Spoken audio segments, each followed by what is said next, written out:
I'm sorry for being mean to you before. Mom told me you were protecting Dad until the very last moment before you passed out. I shouldn't have said you left him to die. I'm really sorry. Zeta was really young when it happened, so she was too little to understand, and I haven't really talked about it. I hope she... No, she was right. If only I'd been strong enough to take down most of the ethereals, maybe they wouldn't have ended up in that situation. Oh, that's not fair. The old capital was falling. No single person's strength could ever be the deciding factor in the face of a disaster like that. In spite of it all, you survived. If they were still here, I'm sure they'd see that as something to celebrate. I've always known the truth. I failed to protect them. A weakling like me survived, and the rest of them disappeared without a trace. This isn't solace.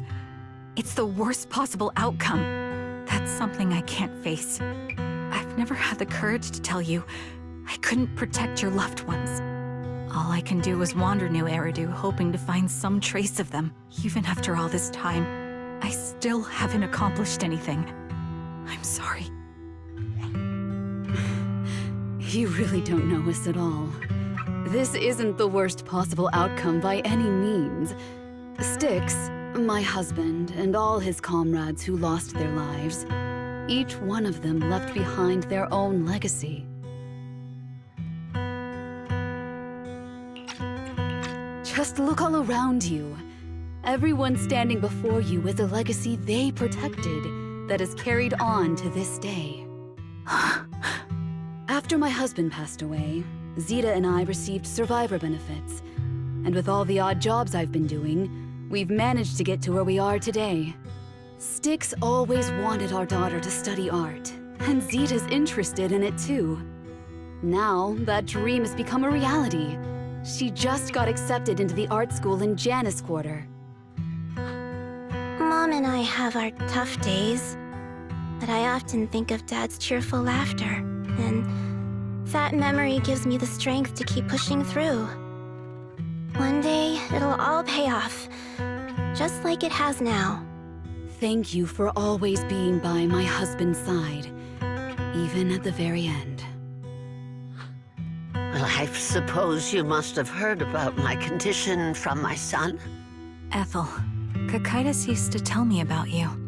He often took leave or skipped work to earn extra money by part-timing, or to care for you when you were sick in bed.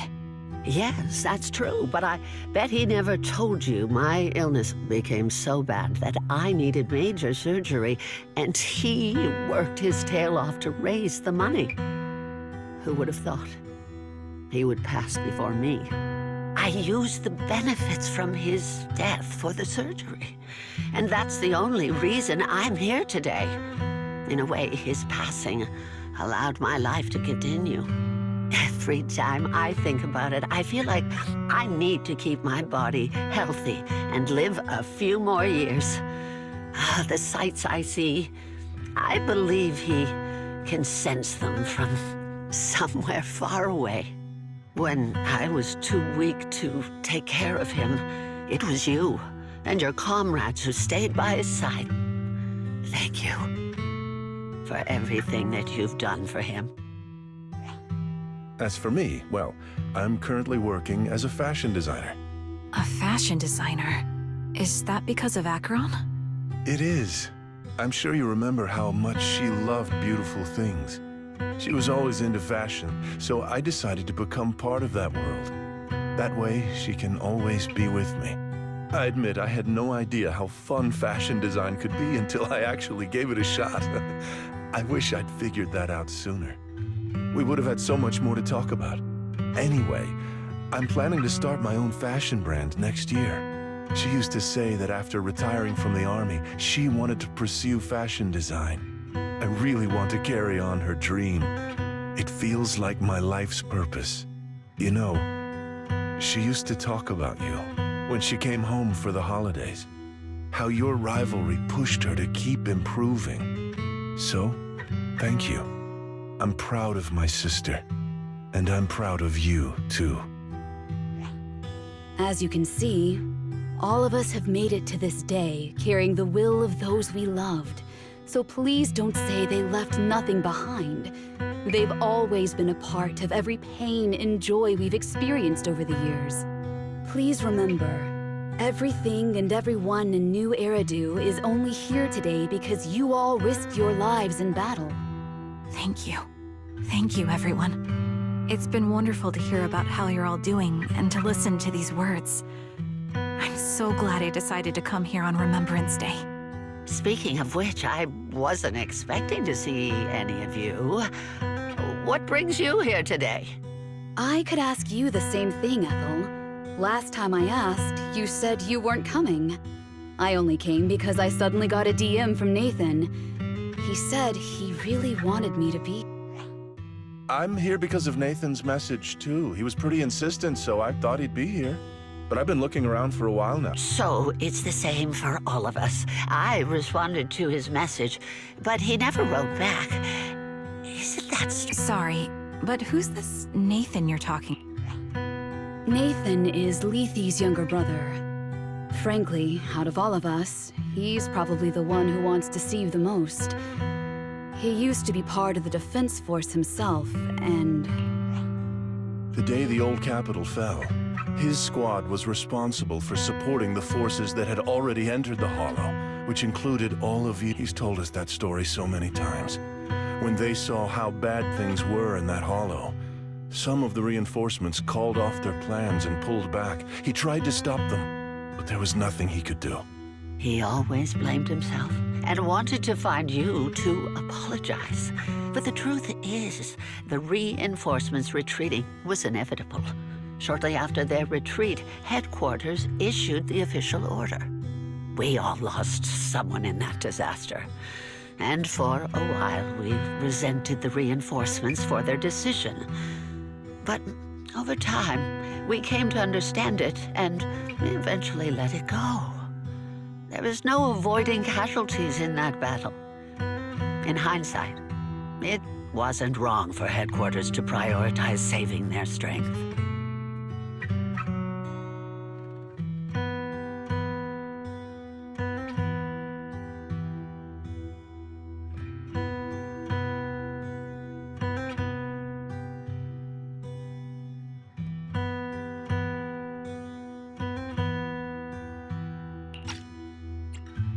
May I ask what the name of Nathan's squad was when he was in the Defense Force? The Impera squad of the Obsidian Division. Is something wrong? Nothing. It's just... I think I might have stumbled...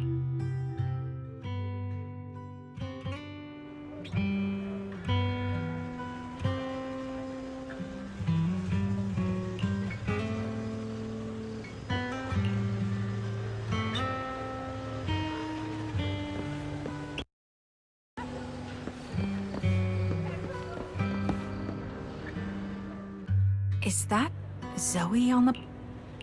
Is she here to speak for the soldiers? That seems fitting. She's cut medals, after all. But I don't see Jesse or Aaron. Everyone please, quiet down. Zoe, of Nemesis Squad, a representative of the veterans, will now deliver the Remembrance Day. Hello, everyone. I'm honored to stand here and speak on behalf of all of the soldiers of the Defense Force. Today, we gather to commemorate Remembrance Day, a day born from the tragedy. Many of us lost relatives or friends in the disaster, and I am no exception. Every member of my squad perished in that battle, leaving me as the only survivor.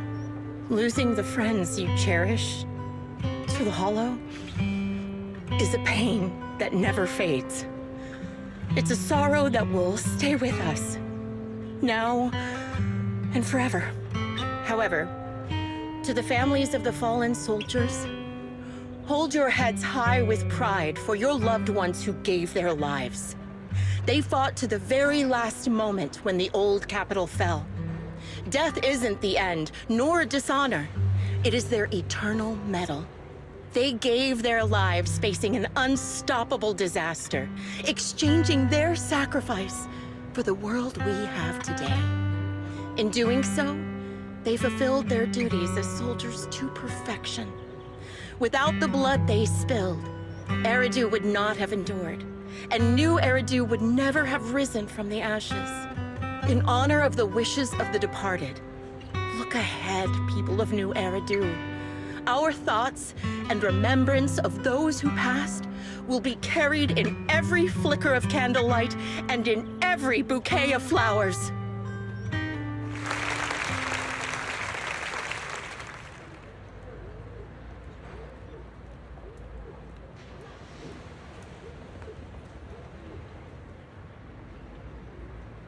My speech was meant to end here, but since you all seem quite engaged, please note the reason you all agree with what I've said is because it offers a way to step away from the pain.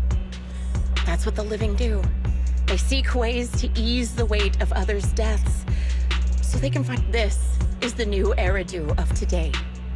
A huge disaster consumed the old capital, and the people who survived it keep saying things like, treasure the moment and start fresh to numb themselves, hoping to forget the nightmare. No one talks about the soldiers who gave their lives in Hollow Zero.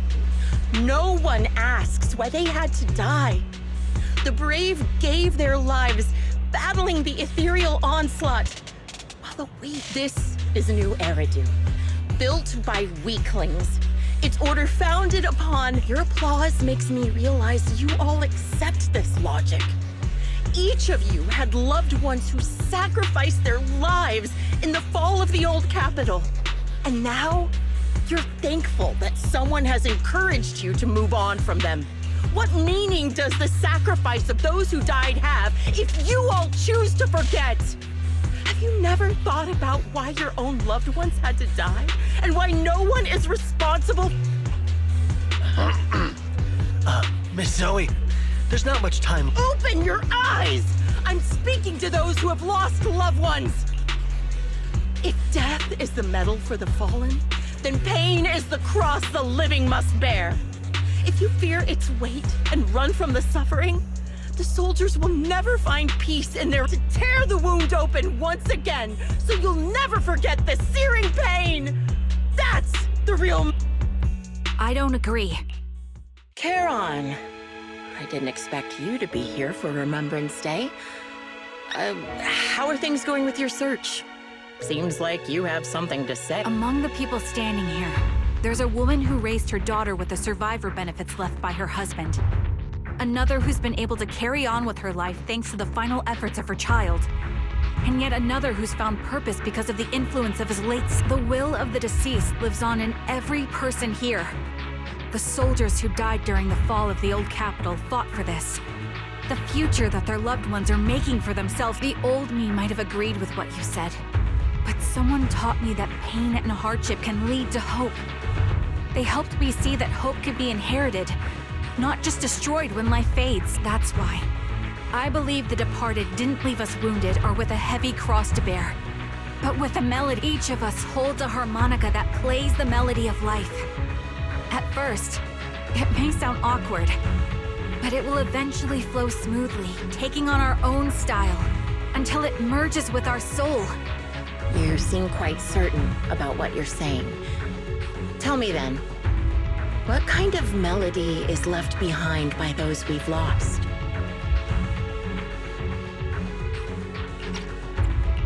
I'm not sure. I can't picture the exact melody, but I trust the answer I've chosen. And I trust everything I've seen and heard. A vague and insubstantial answer, isn't it? I was right about you, Charron. From the moment we met, I knew we'd never really understand each other. I'm sorry you feel that way. Everyone, I apologize for taking up your time. My speech ends here. Please feel free to continue with your visit.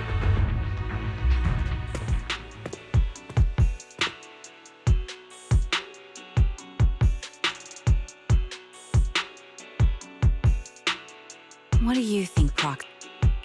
Something was definitely off about her just now. And the things she said... You mean about her real identity, right?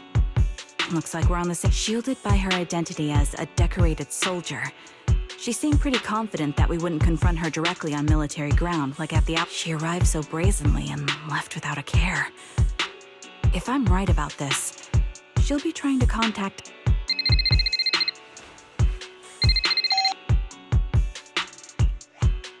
Looks like you're a little busy, so I'll keep it short.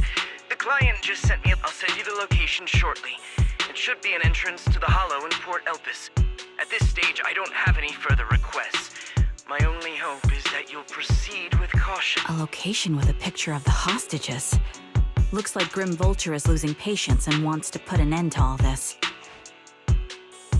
Charron, what's your plan? With everything that's happened, no matter what you choose, I'll stay by your side till the very end. I've made up my mind.